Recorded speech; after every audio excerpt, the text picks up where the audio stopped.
பிரியமானவர்களே, கல்வாரி சுவிசேஷ மிஷனரி இயக்கமானது ஒடிசா மாநிலத்தில் 10 மாவட்டங்களில் 201 முழுநேர பணியாளர்களை கொண்டு 17 இன மக்களை சந்தித்து வருகிறது. ஆண்டுகள் தோறும் சுமார் 3000க்கும் அதிகமான மக்கள் இயேசுவை ஏற்றுக்கொண்டு ஞானஸ்நானம் பெற்று விசுவாசிகளாய் மாறி வருகிறார்கள்.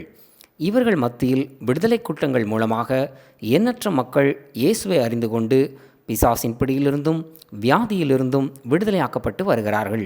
சுவிசேஷ ரதத்தின் மூலமாக இரவு நற்செய்தி கூட்டங்கள் நடத்தப்பட்டு அதன் மூலமாக ஆயிரக்கணக்கான மக்கள் ஆசீர்வதிக்கப்பட்டு வருகிறார்கள். இந்த ஆண்டிலும் 6000 கிராமங்களுக்கு இயேசுவை அறிவிக்கவும், டிசம்பர் மாதத்திலே கிறிஸ்து பிறப்பை முன்னிட்டு 1500 கிராமங்களில் கிறிஸ்து பிறப்பின் நற்செய்தியை குறித்து அறிவிக்கவும் தீர்மானித்து செயல்பட்டு வருகிறோம். ஆண்டு முழுவதும் மழையென்றும் பாராமல் குளிரென்றும் பாராமல் எளிமையான காணிக்கையை வாங்கி கொண்டு ஊழியம் செய்து வருகிற நமது மிஷனரிகளை இந்த பண்டிகை நாட்களிலே நினைத்துக் கொள்ளுங்கள். இந்த நிகழ்ச்சி உங்களுடைய வாழ்வில் நிச்சயமாக மாற்றத்தை கொண்டு வரும் என்று கர்த்தருக்குள் நம்புகிறோம். நம்ம யூடியூப் சேனலை சப்ஸ்கிரைப் பண்ணாதவங்க உடனே கீழே இருக்க பெல் பட்டனை கிளிக் பண்ணி சப்ஸ்கிரைப் பண்ணிக்கோங்க. புது வீடியோக்களை உடனுக்குடன் பார்க்கலாம். வாங்க வீடியோக்குள்ள போலாம்.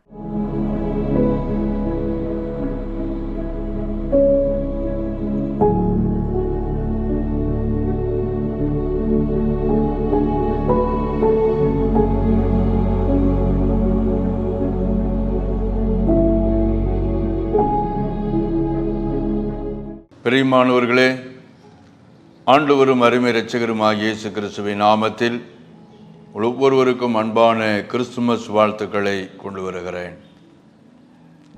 உலகம் முழுவதிலும் கிறிஸ்துமஸ் கொண்டாட்டம், எல்லா இடங்கள்லையும் கிறிஸ்துமஸ் கொண்டாட்டம் நடக்குது. நம்முடைய வீடுகளிலும் கூட கிறிஸ்துமஸ் பண்டிகைக்கான ஆயத்தங்களை நாம் செய்ய ஆரம்பித்து விட்டோம். இந்த கிறிஸ்துமஸ் பண்டிகை காலத்திலே ஆண்டவர் நமக்கு தரக்கூடிய ஆசீர்வாதம் என்ன? இயேசு இந்த உலகத்தில் வந்ததினால இந்த உலகத்திற்கு என்ன நன்மையை கொண்டு வந்தார், அது குறித்து தான் இன்றைக்கு நாம் தியானிக்க போகிறோம். ஏசாயா தீர்க்கதரிசியின் புத்தகம் 9வது அதிகாரம் 2வது வசனத்தை நான் உங்களுக்காக வாசிக்கிறேன். இருளில் நடக்கிற ஜனங்கள் பெரிய வெளிச்சத்தை கண்டார்கள். மரண இருளின் தேசத்தில் குடியிருக்கிறவர்களின் மேல் வெளிச்சம் பிரகாசித்தது. இயேசு கிறிஸ்து இந்த உலகத்திலே வரும் முன்னான காலத்தில், அல்லது இயேசு ஒரு மனிதனுடைய வாழ்க்கையிலே வருவதற்கு முன்னாக பாவ இருளுக்குள்ளே அந்த மனிதன் வாழ்கிறான். இருளில் இருக்கிற ஜனங்கள் பெரிய வெளிச்சத்தை கண்டார்கள். பாவ இருள் பாவத்தை கொண்டு வந்து ஒரு மனிதனுடைய வாழ்க்கையிலே அவனை சிந்திக்க முடியாதபடிக்கு அடைத்து வைத்திருக்கிற சாத்தானுடைய நுகத்தடி, சாத்தானுடைய ஆளுகை, அதை குறித்து தீர்க்கதரிசி ஏசாயா சொல்லுகிறான். இருளில் இருக்கிற ஜனங்கள் இயேசு இந்த உலகத்திலே வருவதினாலே பெரிய வெளிச்சத்தை அவர்கள் காண்பார்கள். இயேசு வரும் முன்னதாகவே ஏசாயா தீர்க்கதரிசி தேவ ஆவியினாலே இந்த வார்த்தையை அவன் உரைத்தான். பிரியமானவர்களே, இந்த உலகத்தில் பலவிதமான வழிகளிலே தெய்வ வணக்கத்தை நாம் பார்க்கிறோம். பலவிதமான வழியிலே ஒரு மனிதன் தன்னுடைய பாவத்தில் இருந்து வெளியே வர, ஒரு மனிதன் தன்னுடைய பாவத்தில் இருந்து விடுதலை பெற பலவிதமான வழியிலே முக்தி அடைவதற்கு போராடி கொண்டிருப்பதை நாம் பார்க்கிறோம். சிலர் கால்நடையாகவே நடந்து தெய்வத்தை தேடி அலைகிறார்கள். அப்படியாகிலும் எனக்கு பாவ மன்னிப்பு உண்டாகும், அங்க போனா பாவ மன்னிப்பு, இங்க போனா பாவ மன்னிப்பு என்று அலைந்து திரிகிற அநேகர் உண்டு. சிலர் அதை பார்க்கிலும் அதிகமாக தங்களுடைய சரீரத்தை கிழித்து இரத்தத்தை ஊற்றக்கூடியவர்கள். ஒடிசா மாநிலத்திலே குறிப்பிட்ட ஒரு காலத்தில் குறிப்பிட்ட ஒரு தெய்வத்தை வழிபடும்படியாக அவர்கள் கால்நடையாக நடந்து போவார்கள். அவர்கள் தோளிலே ஒரு காவடி இருக்கும், அதில் 2 புறமும் செம்புல தண்ணி இருக்கும். அந்த தண்ணீரை பாருங்க, அவர்கள் தண்ணீரிலே மூழ்கி அப்படியே அதை மொந்தெடுத்து அந்த தண்ணீர் சிந்தாதபடி நடக்கணும். அதை அப்படியே கொண்டு போய் அந்த தெய்வத்தினுடைய சிலையின் மேலே ஊற்றுவார்கள். அப்படியானா பாவ மன்னிப்பு.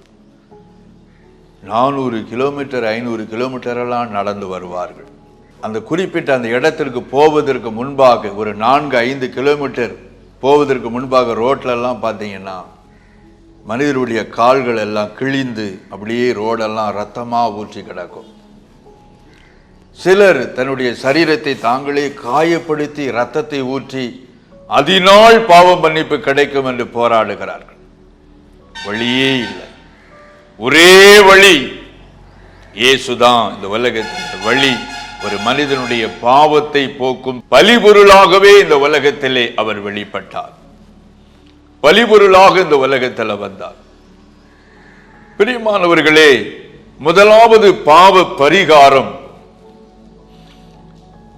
ஏதேனிலே முதல் குடும்பம் பாவம் செய்த போது அந்த பாவத்திலிருந்து வெளியே வந்து மறுபடியும் தேவனுடைய சமூகத்தை அவர்கள் நேசிக்க, தேவ பிரசன்னத்தை உணர, தேவனோடு கூட உறவாட அவர்கள் உள்ளம் துடித்தது, போராட ஆரம்பித்தார்கள். ஆனால் அந்த இடத்திலே ஆதாமும் ஏவாளும் பாவம் செய்த போது நாங்கள் நிர்வாணியாயிருக்கிறோம் என்று அவர்களுடைய வாய் அறிக்கை பண்ணுகிறது. அவர்கள் நிர்வாணத்தை மூடும்படியாக தேவன் அங்கே ஒரு தோல் உடையை உண்டாக்கி அவர்களை உடுத்துவித்து அந்த ஏதேனிலிருந்து அனுப்பிவிட்டார். அப்படியானால் அவர்களுக்கு ஒரு தோல் உடை உடுத்துவதற்கு ஒரு மிருகம் அங்கே ஏதேனிலே கொல்லப்பட்டது, ரத்தம் சிந்தப்பட்டது. அதை ஆதாமின் குடும்பம் அங்கே பார்க்கிறது. ரத்தம் சிந்துதலினால் பாவ மன்னிப்பு உண்டு என்பதை உணர்ந்தவர்கள் மிருகத்தின் பலியை செலுத்த துவங்குகிறார்கள். ஒரு மனிதன் செய்த பாவம் மிருகத்தின் மேல சுமத்தப்படுது. பாவம் செய்த மனிதன் மிருகத்தின் தலை மீது கையை வைக்கிறான். அந்த பாவம் எல்லாம் அந்த மிருகத்தின் மேல, அந்த கன்றுக்குட்டியோ அல்லது ஆட்டுக்குட்டியோ அது மேல சுமத்தப்படுது. அதன் கழுத்தை அறுத்து அது ரத்தம் சிந்தப்படும் போது அதனால் ஒரு மனிதனுடைய பாவம் மன்னிக்கப்படுது. அப்படியானால் பாவம் செய்கிற ஒரு மனிதன் கொலைக்கு நியமிக்கப்பட்டவனா இருக்கிறான். அவன் அதிலிருந்து விடுதலை ஆக்குவதற்கு ஆண்டவர் இயேசு கிறிஸ்துவினுடைய ரத்தம் சிந்தப்படும் முன்னான காலத்தில் மிருகத்தின் பலியினாலே பாவத்தின் பரிகாரத்தை தேவன் உண்டாக்கி வைத்தார். கிறிஸ்து வருவதற்கு முன்னான காலத்திலே அதை கடைபிடித்தார்கள். ஆனால் மனிதனுடைய நிலைப்பாடு சிந்தித்து பார்க்கும் பொழுது பாவத்தை செய்தால் என்ன, ஒரு மிருகத்தை பலி செலுத்தினால் அந்த பாவத்திலிருந்து வெளியே வந்துவிடலாம் என்ற துணிகரம் மனிதனுக்குள்ளே உண்டானது. பாவம் செய்தால் ஆண்டவருக்கு போய் பலி செலுத்திடலாம். ஆண்டவர் பலியைத்தான் தேடுகிறார், மெய்யான மனமாற்றத்தை தேடலை என்று தவறான சிந்தைக்குள்ளே அவர்கள் கூட்டி அடைக்கப்பட்டார்கள்.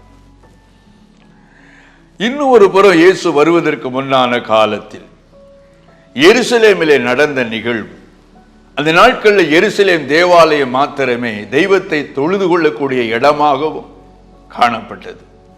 வருடந்தோறும் அந்த பஸ்கா பண்டிகை காலத்தில் எல்லாருமே அங்கே கூடி வந்தார்கள். அங்கே அந்த ஆலயத்தை நிர்வாகம் பண்ணும்படிக்கு நியமிக்கப்படுகிற ஆசாரியர் கூட்டத்தார், அதிலும் பிரதான ஆசாரியர், இவர்கள் எல்லாருமே பணத்தை சம்பாதிப்பதற்காக அந்த ஆலயத்தை பயன்படுத்த துவங்கினார்கள். ஆகவே வெளியிலிருந்து பலிபொருளை உள்ள கொண்டு வரக்கூடாது. ஆட்டையோ அல்லது கன்றுக்குட்டியையோ அல்லது புறா குஞ்சுகளையோ வெளியிலிருந்து அவர்கள் விலைக்கு வாங்கி உள்ளே வந்து பலி செலுத்தக்கூடாது. அதற்கு மாறாக தேவாலயத்தின் வளாகத்தில் அங்கே விற்பனை செய்யக்கூடிய அந்த ஆடுகளை, கன்றுக்குட்டியை, புறா குஞ்சியை வாங்கி அது அவர்கள் பலி செலுத்தணும். அது வெளியே விட அந்த ஆலயத்துக்குள்ளே 70 மடங்கு அதிகமாக விலையை அதிகரித்து வைத்திருந்தார்கள். அதனால் ஏழைகள் பலி செலுத்த முடியாதபடிக்கு அவர்கள் மிகவும் வேதனைப்பட்டார்கள். ஒரு பாவத்திற்காக பாவ பலியை கூட அவர்கள் செலுத்த முடியாதபடிக்கு வேதனைப்பட்டார்கள். இதனால் பாருங்க, அங்கேயே வட்டிக்கு பணம் கொடுக்கக்கூடியவர்கள், நிலத்தை வாங்கி கொண்டு பலிபொருளை கொடுக்கக்கூடிய நிலை, இதெல்லாம் இருந்ததாக வேத ஆராய்ச்சி சொல்லுகிறது. தேவனாகிய கர்த்தர் இலவசமாய் ஒரு மனிதனுக்கு பாவ மன்னிப்பை உண்டாக்கும்படியாக ஒரே தரம் சிந்தப்படக்கூடிய ரத்தம், இயேசு கிறிஸ்துவின் ரத்தம், அந்த ரத்தத்தை சிந்தும்படியா பாவ பலியாக இயேசு பலிபொருளாய் இந்த உலகத்திலே அவதரித்தார். ஒரு மனிதனுடைய வாழ்க்கையில பாவ மன்னிப்பு தான் மிக முக்கியமான ஒரு பகுதி. ஆக இருளில் நடக்கிற ஜனங்கள், இருளில் இருக்கிற ஜனங்கள் பெரிய வெளிச்சத்தை இயேசு கிறிஸ்துவின் மூலமாய் கண்டார்கள். பிரியமானவர்களே, சில ஆண்டுகளுக்கு முன்பாக நம்முடைய ஒடிசா மாநில பணித்தளத்திலே உயரமான மலை பகுதியிலே அத்திப்பாடி என்று சொல்லக்கூடிய ஒரு பணித்தளம் உண்டு. அங்கே அநேக ஆலயங்களை நாம் கட்டி இருக்கிறோம். அங்கே அநேக மிஷனரிகளும் உண்டு.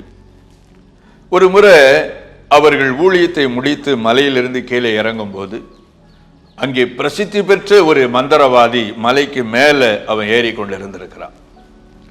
இவர்களை பார்த்தவுடனே புரிந்து கொண்டான், இவர்கள் இயேசுக்காரர்கள், இயேசுவை குறித்து சொல்லக்கூடியவர்கள் என்று.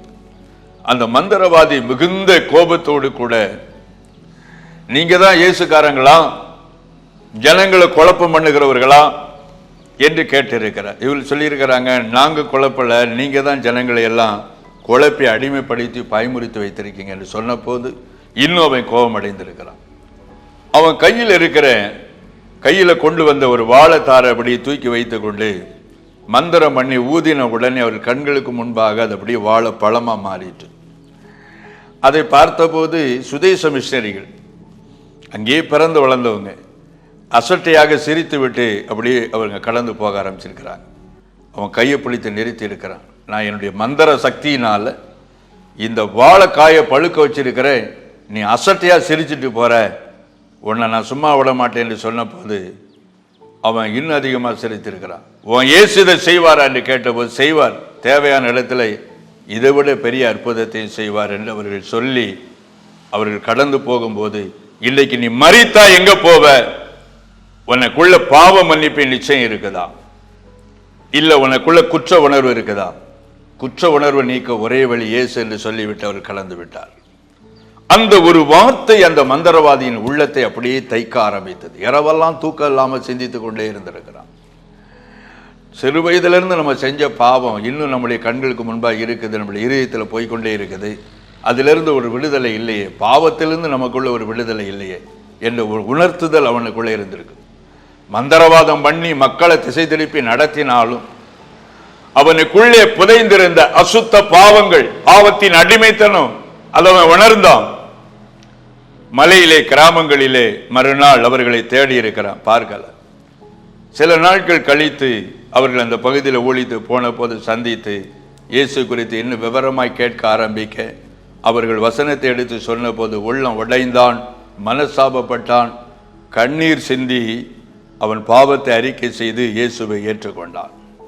பிரியமானவர்களே, அந்த பகுதியில் பெரிய மந்திரவாதி, அவன் இருப்பிடத்தை சுற்றிலும் பார்த்தா அந்த காம்பவுண்டு பகுதி முழுவதுமே எலும்புகள் அப்படியே தொங்க விட்டு இருப்பான். கம்பை வைத்தே காம்பவுண்டு அமைத்து அந்த கம்புகள் கட்டப்பட்ட கம்பின் மேல் பகுதியில் மனித எலும்பு கூட அப்படியே கட்டி தொங்கி இருக்கும். அந்த விதமாக அவர் செய்யக்கூடிய ஒரு பெரிய மந்திரவாதி. குடும்பமாக அவர்கள் மந்திரவாதம் செய்தார்கள். அவர்கள் சகோதரர் 2 பேர் பெரிய மந்திரவாதியாக இருந்தாங்க. 3 மாவட்டத்துக்கு அவங்க பெரிய மந்திரவாதி. பெரிய பெரிய அரசியல் தலைவர்கள் எல்லாருமே அங்கே போவாங்க. ஆனால் அப்படிப்பட்ட நிலையில் அவன் இயேசுவை ஏற்றுக்கொண்டு பின்பாக அவனுடைய சகோதரனை அழைத்து கொண்டு வந்து அவனும் இந்த இயேசுவை ஏற்றுக்கொண்டு மந்திர தொழிலையே முழுவதுமாய் அவர்கள் விட்டு மனம் திரும்பினார்கள்.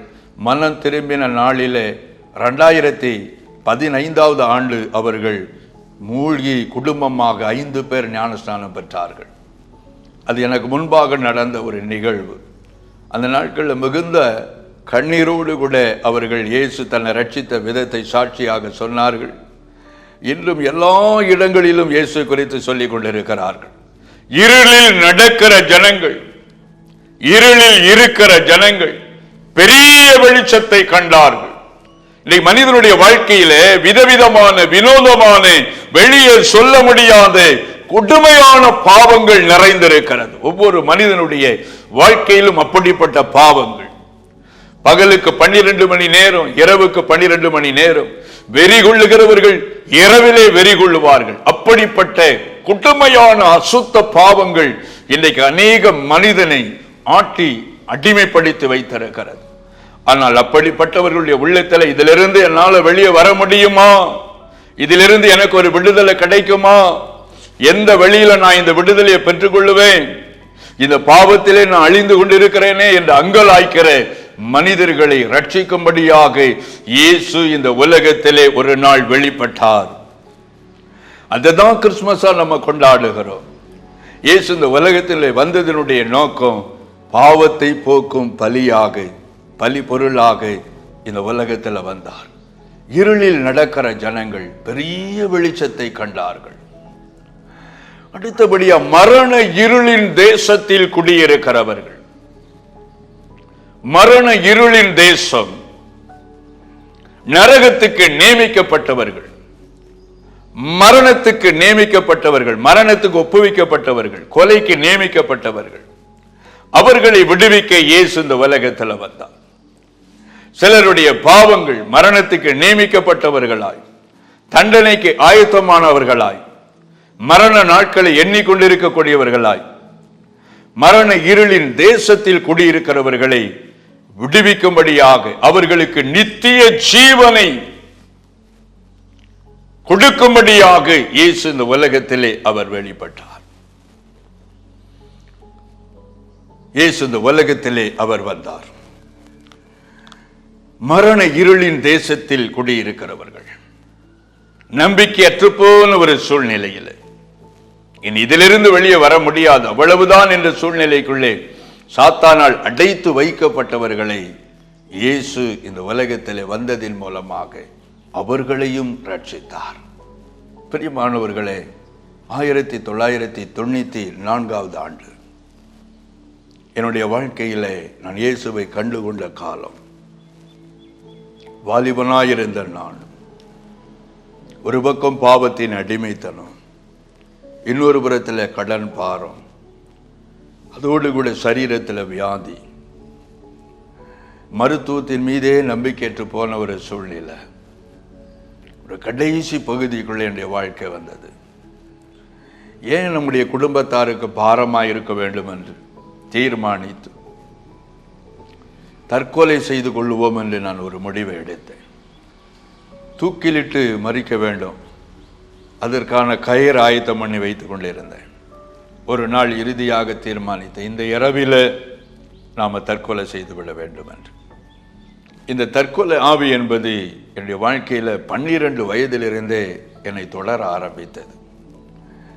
பெற்றோர் கண்டித்தது நிமித்தமாக ஒரு முறை தற்கொலை செய்ய ஆயத்தப்படுத்தி தலையெல்லாம் உள்ள விட்டு தொங்கக்கூடிய நேரத்தில் திடீரென்று என்னுடைய தாயார் அவர்கள் வீட்டுக்குள்ளே வந்தார்கள். இந்த வீட்டினுடைய 2 பகுதி, ஒரு பகுதியை பூட்டி சாவி அவர்கள் எடுத்துக்கொண்டு வெளியே போயிட்டாங்க. ஆனால் இன்னொரு பகுதியில் உள்ள கதவை நான் பூட்டி விட்டு அதை செய்யும்போது அவங்க வெளியில் போயிட்டு வந்து அந்த கதவை திறந்து வந்தால் நான் தொங்கிக் கொண்டிருந்தேன், என்னை அப்படியே காப்பாற்றினார்கள், சத்தமிட்டாங்க. அதே ஆவி 24வது வயதிலும் என்னை தொடர்ந்தது. பாவத்தின் அடிமைத்தனம், இனி இந்த உலகத்தில் வாழவே முடியாது, உனக்கு விடுதலையே இல்லை என்ற ஒரு நம்பிக்கையற்ற சூழ்நிலைகளை கொண்டு போய் மரணம்தான் முடிவு, அப்படிப்பட்ட நிலைக்கு என்னை தள்ளினது. அதே போல குறித்த நாளில் இரவு 2 மணிக்கு மேலே இருட்டு அறைக்குள்ளே நான் ஆயத்தப்படுத்தி வைத்திருந்த கயிறை அதை ஒழுங்குபடுத்தி தூக்கு கயிறுக்குள்ளே தலையை விட்டு மரித்து போக வேண்டும் என்று தீர்மானித்த அந்த நேரத்தில் தான் அந்த நாள் சாயங்காலத்திலே ஒரு மனிதர் இயேசுவை குறித்து எனக்கு தெளிவாய் சொன்ன அந்த சுவிசேஷம் என் இருதயத்திலே ஓட ஆரம்பித்தது. தூக்கு கயிறு தொங்கிக் கொண்டிருக்கிறது, அதற்கு கீழே முழங்கால நின்று எனக்கு தெரிந்தது நான் சொன்னேன், சாமி நீர் உண்மையுள்ள தெய்வங்கிறத நான் அறிகிறேன், எனக்கு வாழ்றதுக்கு ஆசையா இருக்குது, ஆனா எனக்கு வேற வழியே தெரியல, நீர் என்னை காப்பாற்ற முடியும் என்று கண்ணீரோடு கூட நான் அழ ஆரம்பித்தேன். இயேசுவை நினைத்து நான் அழுது கொண்டிருந்தேன். அந்த நேரத்தில் அந்த இருட்டு அறைக்குள்ள பிரகாசமான ஒரு வெளிச்சம் அப்படியே வந்தது. அந்த வெளிச்சத்தை பார்த்த உடனே நான் சத்தமிட்டேன், அம்மா அம்மா என்று சத்தமிட்டு பயந்து சத்தமிட்டேன். ஆனா என் வாயிலிருந்து வெறும் காற்று தான் வெளியே வந்தது, சத்தம் வெளியே வரவே இல்லை. பக்கத்தறையில தான் தாயார் தூங்கி கொண்டு இருக்கிறாங்க. அந்த வெளிச்சம் இன்னும் அதிகமாய் பிரகாசித்தது. அந்த வெளிச்சம் எங்கே இருந்து வருகிறது என்று பார்த்தால் ஒருவர் முகத்திலிருந்து வந்து கொண்டிருந்தது. அந்த வெளிச்சத்தின் மத்தியில தான் இயேசு வந்து நின்றார். மகனே உன் பாவத்தை அறிக்கையிடு, இந்த ஒரே வார்த்தையை இயேசு சொன்னார். இயேசு சொல்லி அப்படியே மறைந்தார். பிற்பாடு நான் சத்தமிட்ட போது என்னுடைய தாயார் ஓடி வந்தார்கள், பார்த்தார்கள், அழுதார்கள். நடந்ததையெல்லாம் நான் விவரித்தேன். ஆனால் அதே போல பாவத்தை அறிக்கையிட்ட போது ஆண்டவருடைய பாவத்தை மன்னித்தார். பாவம் செய்யக்கூடிய சுபாவத்தில் இருந்து விடுதலை கொடுத்தார். சரீரத்திலே நான் சுமந்து கொண்டிருந்த அல்சர் வியாதியிலிருந்து அற்புதமான ஒரு விடுதலையை தந்தார். அப்படியே முற்றிலுமாய் ஒரு விடுதலை. மரண இருளின் தேசத்திலே குடியிருக்கிறவர்களுக்கு ஒரு நம்பிக்கையை கொடுக்கும்படியாய் விடுவிக்கும்படியாக இயேசு இந்த உலகத்தில் வந்தார். அதுதான் மெய்யான ஒரு கிறிஸ்துமஸ். நம்முடைய வாழ்க்கையில பாவ மன்னிப்பின் நிச்சயத்தை பெறுவதுதான் ஒரு மெய்யான கிறிஸ்துமஸ். அதுக்காக தான் வந்தார். வெறுமனே புத்தாடை உடுத்தி நம்ம விருந்து கொண்டாட்டங்கள் எல்லாம் செய்வதனாலே அந்த மகிழ்ச்சியை நம்ம பெற முடியாது. அதெல்லாம் ஒரு தற்காலிகமான ஒரு சந்தோஷம்தான். ஆனால் உங்களுக்குள்ள பாவம் போய் உங்க இருதயத்துக்குள்ள இயேசு வருவாரே ஆனால் நீங்கள் மெய்யான பண்டிகையை ஒவ்வொரு நிமிடமும் உங்கள் வாழ்நாள் முழுவதும் அனுபவிப்பீர்கள். ஆண்டவர் கொடுக்கிற அந்த மெய்யான பாவ மன்னிப்பின் சந்தோஷம். பிரியமானவர்களே, இந்த சந்தோஷம் உங்களுக்கு வேண்டுமா? இதை இயேசு கொடுக்க போதுமானவராயிருக்கிறார். அதுக்காக தான் இந்த உலகத்தில் வந்தார். உங்களை ரட்சிக்க, உங்களை விடுதலையாக்க, உங்களை பரலோக ராஜ்யத்திலே கொண்டு போய் சேர்க்க, கொடிய நரகத்திலிருந்து தப்புவிக்க. நரகம் வேதனை உள்ளது. அது நித்திய அக்கினி என்று சொல்லப்பட்டிருக்கிறது. அக்கினி கடல். மனிதன் மரிப்பதில்லை, அதற்குள்ளே தூக்கி போடப்படுகிற மனிதன் நித்திய காலமாய் வாதிக்கப்படுகிறான். நித்திய காலமாய் வாதிக்கப்படுகிறான். அது மனிதனுக்காக நியமிக்கப்பட்டதல்ல, சாத்தானுக்காகவும் அவனுடைய தூதர்களுக்காகவும் நியமிக்கப்பட்ட இடம். ஆனா சாத்தானாலே பிடிக்கப்பட்டு சாத்தானுடைய விருப்பத்தை இந்த பூமியில செய்து ஆண்டவரை வருத்தப்படுத்துகிற பாவிகளுக்கு சாத்தானோடு கூட பங்கை ஆண்டவர் நியமித்திருக்கிறார். அந்த மரண இருளின் தேசத்தில் இருந்து ஒரு விடுதலையை ஆண்டவர் இயேசு கொடுக்கிறார். ஆண்டவர் இயேசு பாவ மன்னிப்பின் மூலமாக தருகிறார். இதுதான் ஆண்டவர் தரக்கூடிய விலையேற பெற்ற ஒரு ஆசீர்வாதம். பிரியமானவர்களே, அந்த சந்தோஷத்தை ஆண்டவர் இந்த பண்டிகை காலத்தில் உங்க குடும்பத்துக்குள்ள உங்க பிள்ளைகள் வாழ்க்கையில கொண்டு வர ஆண்டவர் விரும்புகிறார். வெறுமனே ஒரு பண்டிகையை கொண்டாடுவது காரியம் அல்ல. மெய்யாகவே ஆண்டவருடைய பாவ மன்னிப்பின் நிச்சயத்தை நாம் பெற்றுக்கொண்டு அந்த பண்டிகையை கொண்டாட வேண்டும் என்று ஆண்டவர் விருப்பமுள்ளவராக இருக்கிறார். வாஞ்சிக்கிற விரும்புகிற ஒவ்வொருவருக்கும் இந்த நன்மையை கொடுக்க அவர் ஆயத்தமாக இருக்கிறார். இந்த நாளிலே நான் உங்களுக்காக ஜெபிக்க போகிறேன். கிருபையும் இரக்கமும் நிறைந்த ஆண்டவரே, எங்களுக்காக இந்த உலகத்திலே ஒரு நாள் நீர் வெளிப்பட்டீரப்பா. இயேசுவே, நன்றியோடு மை துதிக்கிறோம், மை ஸ்தோத்தரிக்கிறோம். இந்த உலகத்தில் எங்கும் கிடைக்காத ஒரு பாவ மன்னிப்பை, பாவத்திலிருந்து விடுதலையை நீர் கொடுக்கக்கூடியவராயிருக்கிறேன். பாவத்தை மன்னிப்பதற்கும் பாவத்திலிருந்து விடுதலை தருவதற்கு உமக்கே அதிகாரம் உண்டு. காரணம், மனுக்குலத்தை நீரே உண்டாக்கினீர். தகப்பனே, இந்த நேரத்தில் மெய்யான ஒரு மனசாபத்தோடு கூட எனக்கும் இந்த பாவ மன்னிப்பை நிச்சயம் வேண்டும், பாவத்தில் இருந்து ஒரு விடுதலை வேண்டும் என்று என்னோடு கூட இணைந்து ஜெபிக்கிற ஒவ்வொரு வீடுகளுக்குள்ளும் உம்முடைய வல்லமை கடந்து செல்லட்டும் என்று நான் ஜெபிக்கிறேன். அப்பா இயேசுவே, இந்த நேரத்தில் அவர்கள் பாவத்தை மன்னிப்பீராக. பாவத்தினால் வந்த தரித்திரம், பாவத்தினால் அவர்கள் சுமக்கிற துக்கம், பாவத்தினால் அவர்கள் சுமந்து கொண்டிருக்கிற வியாதியில் இருந்தும் நீர் விடுதலை கொடுப்பீராக. பாவத்தை மன்னிப்பதோடு மாத்திரம் அல்ல, நீர் அற்புதமான சுகத்தை கொடுக்கிறவர், ஆசீர்வாதத்தை கொடுக்கிறவர். இப்பொழுதே ஒவ்வொருவருடைய பாவத்தை நீர் மன்னிக்கும்படியாய் ஜெபிக்கிறேன். அப்பா, நீர் பாவத்தை போக்கும் பலி பொருளாய் இந்த உலகத்திலே வெளிப்பட்டீரே. நீர் சிந்தின ரத்தம் சிந்துதல் இல்லாமல் பாவ மன்னிப்பு இல்லை. எங்களுக்காய் சிந்தின அந்த ரத்தம் வாஞ்சிக்கிற, விசுவாசிக்கிற, விரும்புகிற, ஜெபிக்கிற ஒவ்வொருவர்கள் மேலும் இறங்கட்டும் என்று நான் ஜெபிக்கிறேன். அவர்கள் இருதயங்களை கழுவீராக. இன்றைக்கு மெய்யான ஒரு ரட்சிப்பை கொடுத்து அவர்களை நீர் ஆசீர்வதிக்க நான் ஜெபிக்கிறேன். பாதிக்கப்பட்ட வியாதியோடு படுக்கையில் இருக்கிற, மருத்துவரால் கைவிடப்பட்ட ஒவ்வொருவர் மீதும் உம்முடைய தழும்புள்ள கரம் இப்பொழுதே இறங்கட்டும். இயேசுவே, இறங்கட்டும். நான் ஜெபிக்கிறேன் இயேசுவின் நாமத்திலே. இப்பொழுதே சுகமளிக்கும் வல்லமை சரீரத்திலே இறங்குவதாக. குடும்பங்களுக்குள்ள ஜீவனை கொண்டு போகும்படி போராடுகிற சாத்தானுடைய வல்லமைகள் இயேசுவின் நாமத்தில் அழிக்கப்படட்டும். குடும்பத்தை விட்டு வெளியேறு என்று நான் கட்டளையிடுகிறேன். நன்றி செலுத்துகிறேன். அப்பா, மெய்யான வெளிச்சம் வீடுகளுக்குள்ளே வரட்டும். ஆண்டவரே, ஒவ்வொரு இருதயத்துக்குள்ளும் அந்த வெளிச்சம் வரட்டும். இன்றைக்கு அப்படி அவர்கள் ஆசீர்வதிப்பீராக. அப்பா, நன்றி செலுத்துகிறேன். அப்பனே, நன்றி செலுத்துகிறேன். எல்லாவற்றையும் இழந்து வெறுமையாய் நிற்கிற, தரித்திரத்தின் மத்தியில் நிற்கிற, பண்டிகை கொண்டாட முடியாதபடி நிற்கிற ஒவ்வொருவரையும் வல்லமை தொடர்ட்டும். அவர்களை ஆசீர்வதிப்பீராக. கர்த்தரப்படி செய்யுங்க. உடைய கரத்தில் ஒப்பு கொடுக்கிறேன் இயேசுவின் நாமத்தில் பிதாவே, ஆமென். 1998ஆம் ஆண்டு ஆரம்பிக்கப்பட்ட நமது கல்வாரி சுவிசேஷ மிஷனரி இயக்கமானது ஒடிசா மாநிலத்தை தலைமையிடமாக கொண்டு ஒடிசா மாநிலத்தில் 6 மாவட்டங்களில் 176 மிஷனரிகளை கொண்டு 13 இன மக்கள் மத்தியில் ஒவ்வொரு மாதமும் 500 புதிய கிராமங்களை சந்திக்க வேண்டும் என்ற மேலான தரிசனத்தோடு சுவிசேஷ பணியினை செய்து வருகிறது. தேவனுடைய ஆலயங்கள் இல்லாத இடங்களில் தேவனுடைய வார்த்தையை அறிவித்து நமது ஊழியத்தின் மூலம் ஆலயங்கள் கட்டப்பட்டு வருகிறது.